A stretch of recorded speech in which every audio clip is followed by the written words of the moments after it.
this moment, for the gift of this day, and for the gift of time and eternity inextricably bound together. Let us be grateful.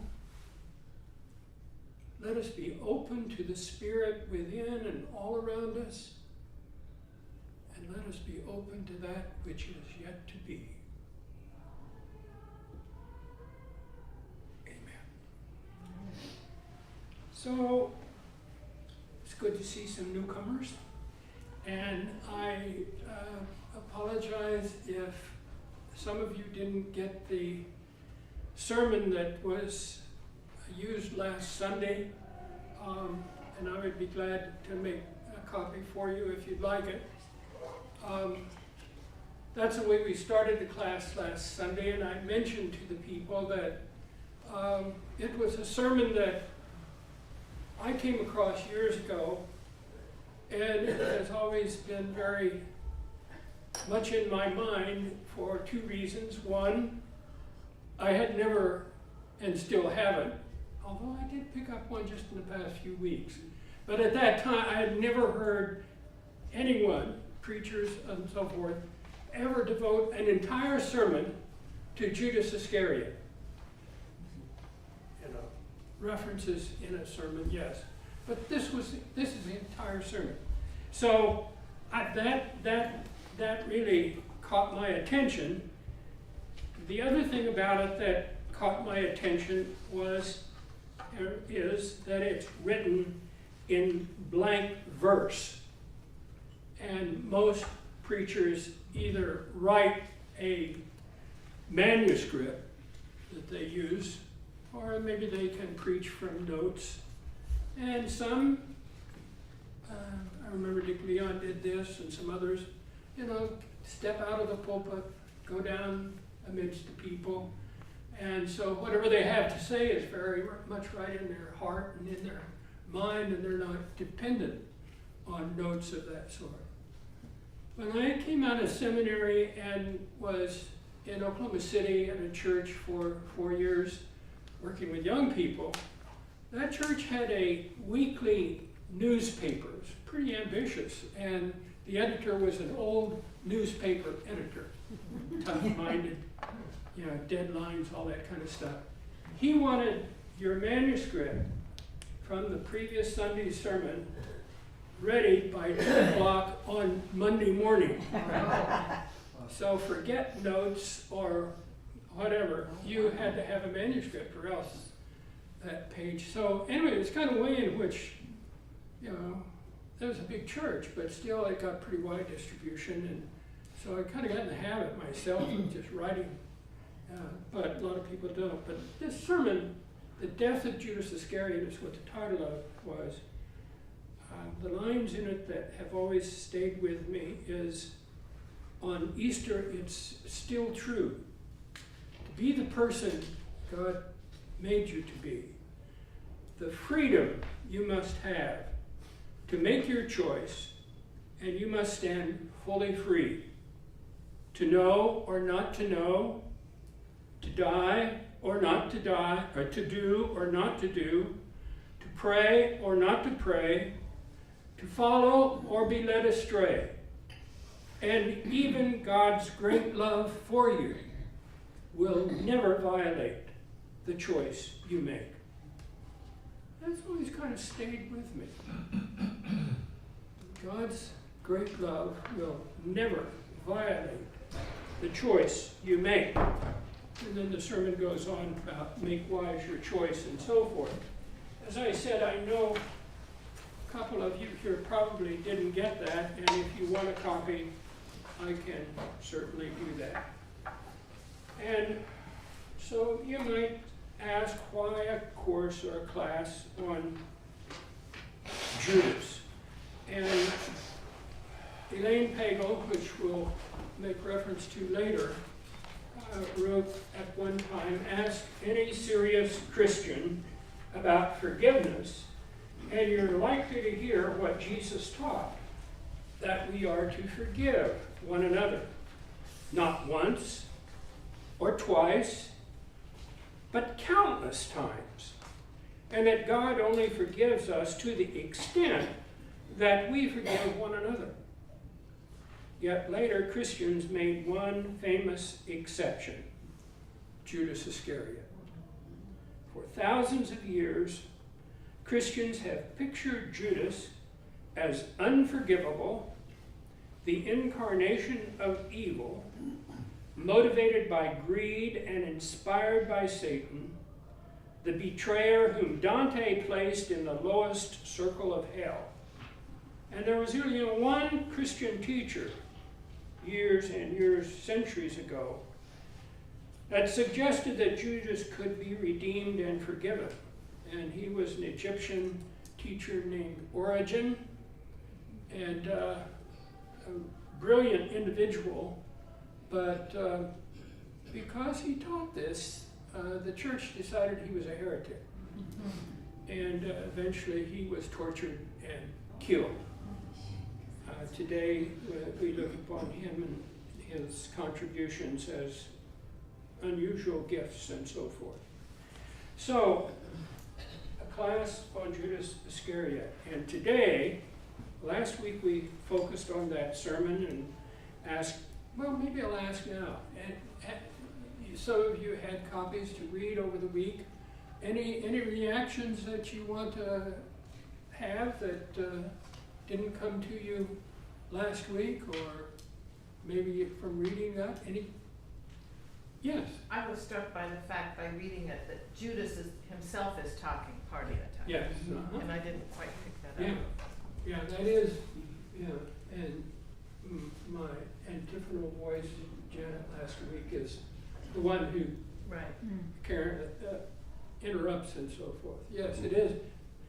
The writer of the sermon, who happened to be an Episcopal priest who's died in 1961, he wrote the sermon as though Judas is the one who is speaking throughout the entire one.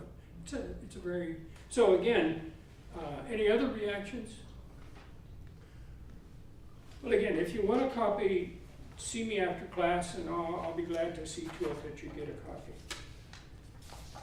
Today, I wanted us to focus a little bit on the source of the story, namely the Gospels. I said canonical Gospels, Matthew, Mark, Luke, and John. And then also what has come to light in relatively recent times, the Gospel of Judas. So, I gave you an ambitious assignment. Some of you, I don't know, any of you got it through. I mean, teachers used to give me assignments, and sometimes I showed up in class not having done my homework and didn't want the teacher to call on me, and usually got by. But anyway, I won't try to embarrass anyone here, but does anyone want to? One of the things that I was asking, if you did the readings of those Gospels, was what were the similarities or differences that, or did you find any similarities or differences between how Mark and Matthew and Luke and John treat this story? Anybody want to venture? Yes. Well, the first two I thought were almost identical to each other. Mark and Matthew. Mark and Matthew. Matthew and Mark. Mm-hmm. Okay, very You similar. can see very similar things about how it happened and what he did and what happened, and Yeah. so there. But then the third one was I can't remember which it was. Luke. Luke. It was quite a bit different and a little more detailed. Yeah. Well, in one, I can't remember which is which. So. Yeah. In one version, you know, that he kills himself, that wasn't in all of the versions. Yeah. And before Jesus died, right? It was before. Well, it or at depends least on which version you're before looking at. in the Yeah. verses, Yeah. at least before. Yeah. Yeah, that's where that field came from, and then then in Acts it comes. And the way he kills himself Yes, yeah. differs between Yeah. Luke and I guess is it John or Matthew, one of them. Anyway, Yeah, more. yeah. Yeah. And one he hangs himself. That's Right. Matthew. Yeah, He goes out and hangs himself. right. But in Luke, he goes out and I say he spills his guts, but he That's falls an on axe. his sword, Mhm. and it says his. So you've got two different versions. And or when he wait, asks for forgiveness, or, not forgiveness, he gives back the money. yeah, When- he gives back the money, and He what happens to the money? becomes, They buy the field.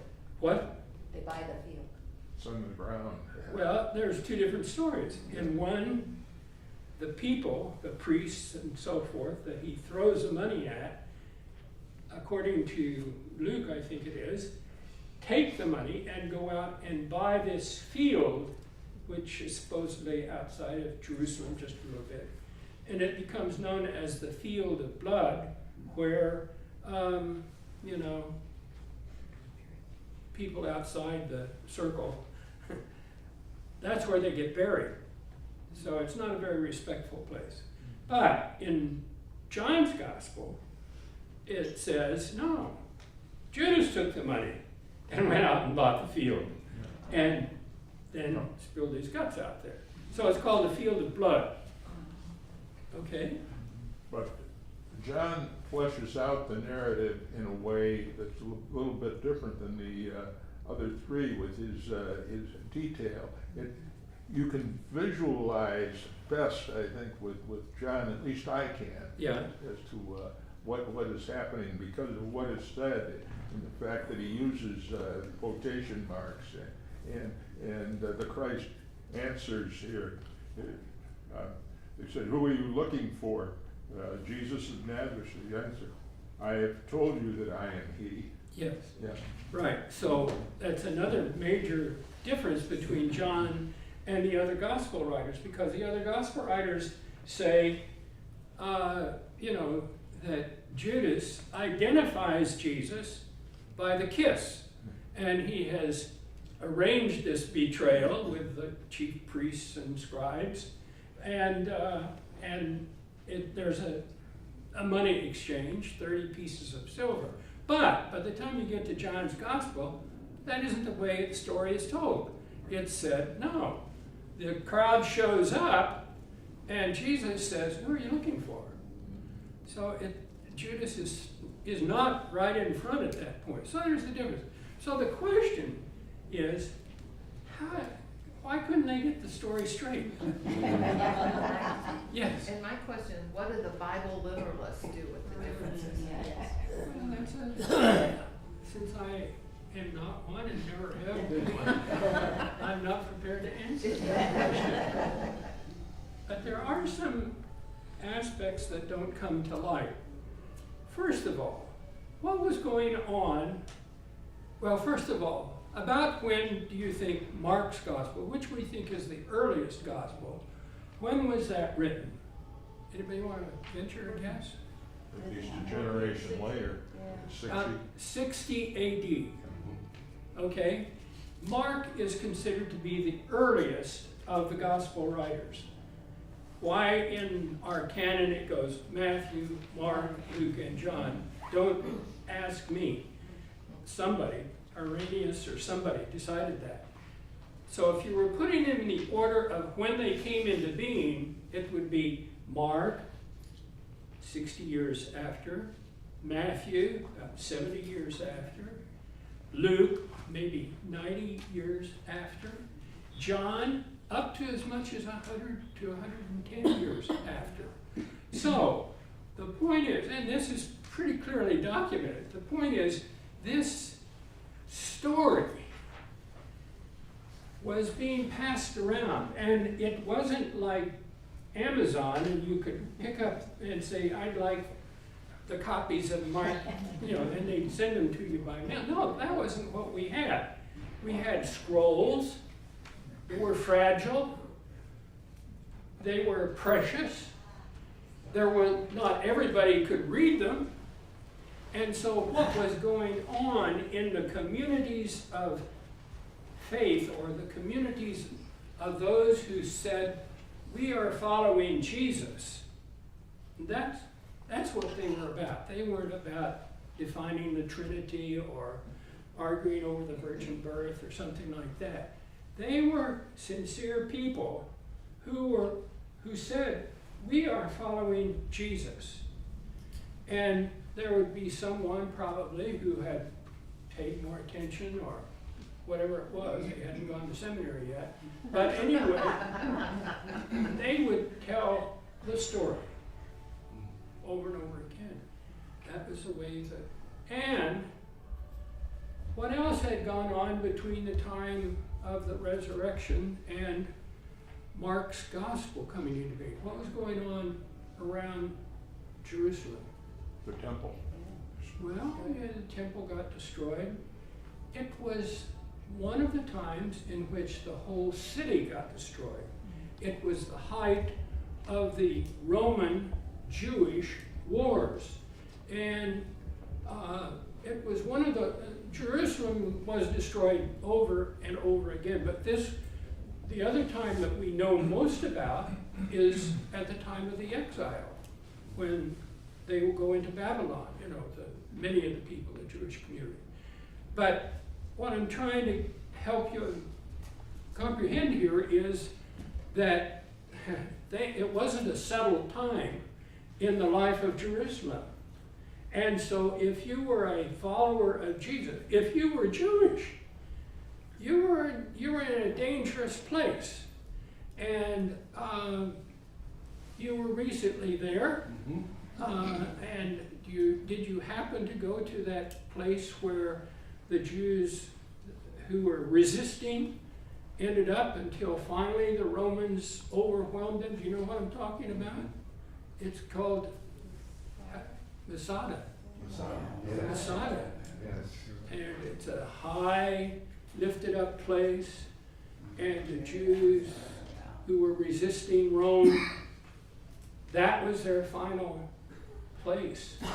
And eventually, after a long siege and being starved because getting supplies was difficult, some threw themselves over the cliffs. Some years ago, when Janet and I were there with a bunch of ecumenical folk, Janet and the American Baptist minister decided they would walk down the hill from Masada down to where the rest of us who were smart enough knew not to do that.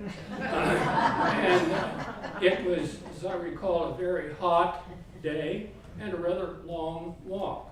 And I was glad everybody made it. But so what I'm trying to say is, Mark and Matthew and Luke come into being when it's a chaotic state of affairs. 1. 2, because it's a chaotic state of affairs, the followers of Jesus have dispersed all over the place. Some have stayed closer. The story that comes out of Acts is that Peter and James and others end up being back in Jerusalem. And they begin the story, to tell the story from that vantage point. In the meantime, in that time leading up, Paul has been traveling all over the Mediterranean area, telling the story and establishing little groups, what today we would call churches, in places like Thessalonica and so forth. But there were others that we don't have or haven't been taught what their names were, but went into still other places. Egypt, other parts of Mesopotamia, and so forth. And so those people were also, quote, followers of Jesus. Always little groups. One of the interesting realities is that when the people dispersed into other parts of the area, they encountered different ways of thinking. Some encountered a more Greek way of thinking. Some encountered a more Coptic way of thinking. And some encountered what today we call Gnosticism. And Gnosticism seemed to get under the skin of particularly a church father named Irenaeus. And it got under the skin of Irenaeus because in Gnosticism, there's a clear division between the body and the spirit. And so if you confess, I believe in Jesus Christ, and God was in Christ reconciling the world, if you believe that Jesus in his body incorporated both the human as well as the divine, then you're in the hands of the Orthodox. But if you were a Gnostic, your idea was, no, that is the way it works. In Gnosticism, the body is nothing, absolutely nothing. What's important is the spirit within the body, and that God is a spirit, and God has not incarnated herself in a body. So here comes Judas, or the Gospel of Judas. Let's put it that way. And I made copies. I don't know if I've got enough copies for everybody, but I think you can pass them around and share them if you need to. The interesting thing about the Gospel of Judas is, at least it's interesting to me, is that you can talk about Mark and Matthew and Luke and John as being, 60, 70, 90, maybe 110 AD. When you talk about the Gospel of Judas, we didn't even know it existed until about 1970. Okay? Until about 1970. And like what we know of as what's called the Dead Sea Scrolls, you've heard of the Dead Sea Scrolls, and how some Bedouin shepherds or somebody were wandering around. You need one back there? Oh, we're wandering around Egypt, taking care of their flocks, wandered into caves, found these things. So what are these are? Well, they turned out to be very important scrolls. And the Dead Sea Scrolls contain not only scrolls that relate to the Christian faith and so on, but relate to a number of other things. So they aren't, the find wasn't related simply to the Christian community or even to the Jewish community. But in the Dead Sea Scrolls, there were old Jewish documents as well as others. Those are the Dead Sea Scrolls.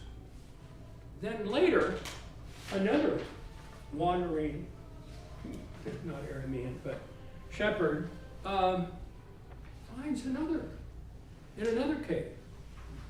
This time, we're talking 1970s. This isn't 2,000 years ago.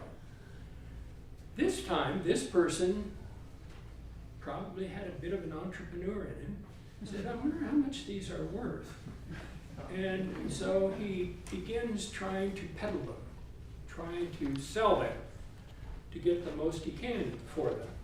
And it turns out that he isn't a very responsible caretaker. But eventually he does make a sale, and he sells them to someone who takes them and puts them in a church vault in New York area, and they are there for a number of years, just sitting. Now, what they found, so that you don't think you got a manuscript with bound that says, published by the Sunday school group or something like that. I think I've got a thing here that sort of shows. They got what they found, and by the time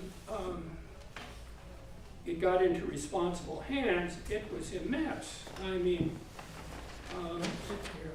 in all there were about 38 pages in the original document, they think, but if you'd found something, this is sort of what it would have looked like.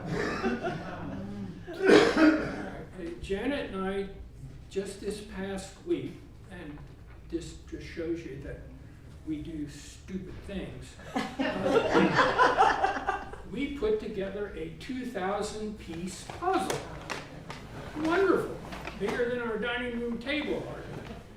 Well, imagine this bunch of fragments. Very, very old, very, very fragile, in the hands of somebody that doesn't know what they have. And it wasn't until here a few years ago, very few, less, since 2000, that somebody identified this finally, people that could read Coptic. They began reading this and very carefully putting it back together and said, this is the Gospel of Judas. And then, because we have the technology today that they didn't have then, they send it down to the University of Arizona and they get it dated. And they say, this is authentic. This isn't some fraud that, it really is dated to, in this case, probably around 180 or 200 years after. So no one, I nor anyone else, is saying Judas wrote this. That's one very important thing to say. Judas did not write this. But on the other hand, I'm not sure Mark, Matthew, John, or Luke wrote what's attributed to them. So that isn't a big deal. But it is a big deal. Don't go around saying, oh, well, Judas wrote. Well, no, Judas didn't write. Somebody wrote. And it came out of a community, one of these communities that had formed by the fact of people, followers of Jesus all over. This one came out of Egypt and reflects a Coptic and Gnostic way of thinking. Why is this important? Well, maybe it isn't important. But our canonical Gospels say, and we've always understood this. That's what the whole Holy Week is about. Passover, Seder meal. Most people don't remember what happened on Monday, Tuesday, and Wednesday, but Thursday, betrayal. Friday, crucifixion. Saturday, Jesus is in hell. Sunday, Easter. Well, that isn't the way the Gospel of Judas reads. So read it with me, or I'll read it to you. The secret account of the revelation that Jesus had in conversation with Judas Iscariot during the week 3 days before he celebrated Passover. Okay, we're on the same page with the other Gospels at this point in terms of the timing. Now, when Jesus observed the disciples' lack of understanding, he said to them, "Why has this agitation led you to anger?" Do any of you, by the way, remember any reference in the canonical Gospels where the disciples are disputing with each other and why they are in anger around this time? Who's going to sit at the right hand of Jesus? Yeah. The question is, who's the greatest among us? Yeah, and Jesus responds to that. Also, they get upset in the canonical Gospels because of the precious ointment. Right. Why are you wasting this precious ointment? We have, up in Lake Forest Park, we have a whole garage full of precious ointment. I've been wanting to dispose of it, but I can't seem to get. Anyway, why has this agitation led you to anger? Your God, who is within you and has provoked you to anger within your souls. God is within you. Let any one of you who is strong enough among human beings bring not, and please, when this grammar doesn't add up, it's because of this. Let any one of you who is strong enough among human beings stand before my face. And they all said, all the disciples said, well, we're all strong. But their spirits did not dare them to stand before Jesus, except Judas Iscariot. And he was able to stand before Jesus because Judas could not look Jesus in the eyes and turn his face away. And Judas said to Jesus, I know who you are. and where you have come from the realm of Barbello, which means the divine mother of all. Am I not worthy to utter the name of the one who has sent you? So Jesus said to Judas, step away from the others, and I shall tell you the mysteries of the kingdom. You will exceed them all, for you will sacrifice the man. Get this, you will sacrifice the man, the body that clothes me. There's the Gnosticism. It's the body that clothes. So what is this going to happen? Well, we're going to get rid of this body, which is nothing. And the high priest murmured because Jesus had gone into the guest room for his prayer. So we aren't apparently, according to this gospel, in the Garden of Gethsemane, and we haven't gone out to the Mount of Olives. We are in a guest room. Maybe that's what is meant by the upper room. And some scribes were there watching carefully in order to arrest him during the prayer, for they were afraid of the people, since Jesus was regarded by all as a prophet. As I said last week, the issue here is Jerusalem is at a time of the festival. And even the canonical gospels say we got to kind of cool it because the crowd could get out of hand. We could have a riot on our hands. So that is what is kind of being referenced here. And so they approached Judas and said to him, what are you doing here? You're a disciple of Jesus, or a Jesus disciple. And Judas answered them as they wished, and he received some money and handed him over to them. Now, what you have here on this sheet of paper is a portion of the Gospel of Judas. The Gospel of Judas represents about 38 pages, if you want to use the word page. And there are about 13 of the 38 that have kind of gotten out into circulation and so forth. If you read Coptic, maybe you can get all 38. But this is an excerpt from that. And I should have brought it with me, but Elaine Pagels is the source that I use in helping to understand this. She's a professor at Harvard, I guess. And her life's mission has been the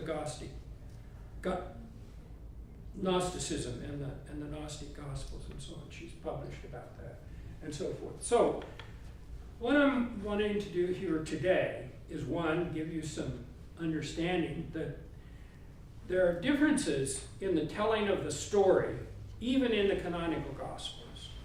Secondly, here in recent times we have come into being the Gnostic Gospel of Judas, which still adds more. So, as Elaine Pagels says, the ultimate test is, how you answer the question, did Judas betray Jesus? And last week I asked, because of that sermon, what were the motivations? And you remember? Greed, 30 pieces of silver. Envy, that's another one. I thought my plan was better than God's plan. That comes very much in that sermon. I thought I knew better than did God. And so all of these motivations are mentioned in that sermon, but are also here. And I think the question we have to ask ourselves is not, what was Judas' motivation? But what is our motivation when we enter into acts of betrayal? Or when betrayal has touched our lives? When trust has been violated? What was going on with the other person? And it's going on every day. It's in the news. And the context is a big issue. I don't have the answer. We're going to talk about this more next week. But for one of another, and I could get more political than I will, but for one of another, take dear old Joe Biden.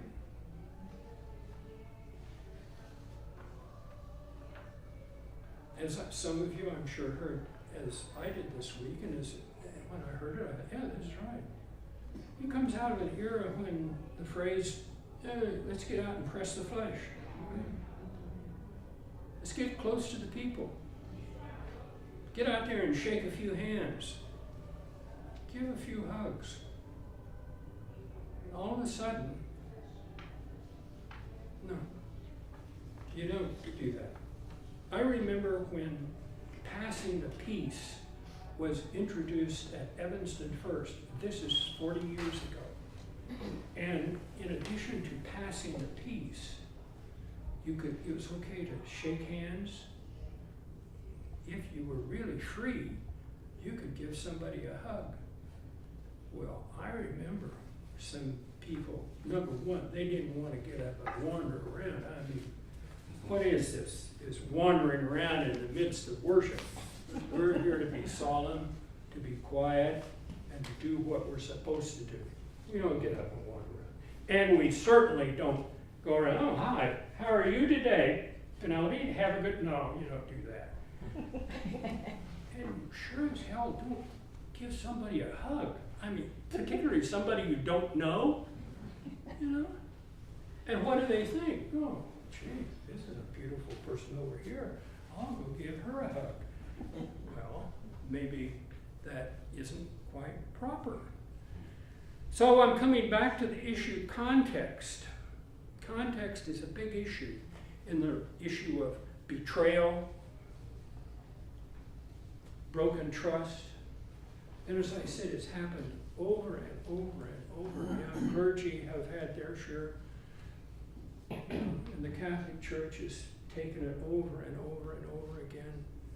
But the same is true of doctors, of school teachers, everybody. And so the issue to next week is going to be, how do we deal with our moments of having been betrayed? Or how do we deal with those times when maybe there was something that we should have done that we didn't do?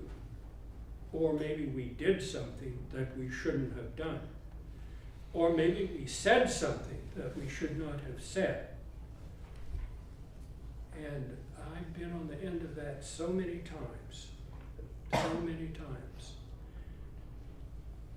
In writing and in other ways.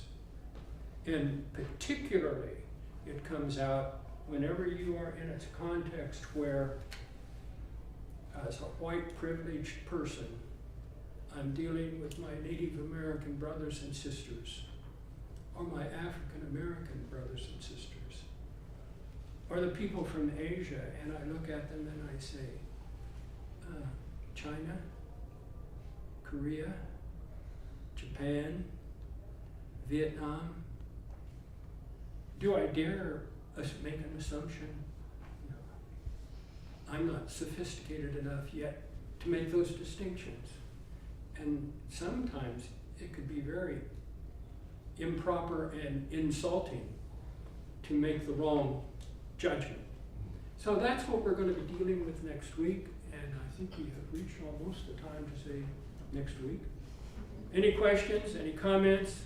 I've talked more than I should have, but I was trying to give, you some context on the background of the Gospels, and then introduce you to Gospel of Judas. Yes? More for just when we think about this next week, so where is grace in this? Where does grace come in? Where does grace come in? Yeah, just, I don't know the answer to that question, but I'd like to ponder that in that whole idea of betrayal. Well, grace, there's, what do I say here? First, I want to say I want to talk about it next week. Yeah, that's what I was hoping. Second of all, I want to say that grace is a word that I associate with the unrestricted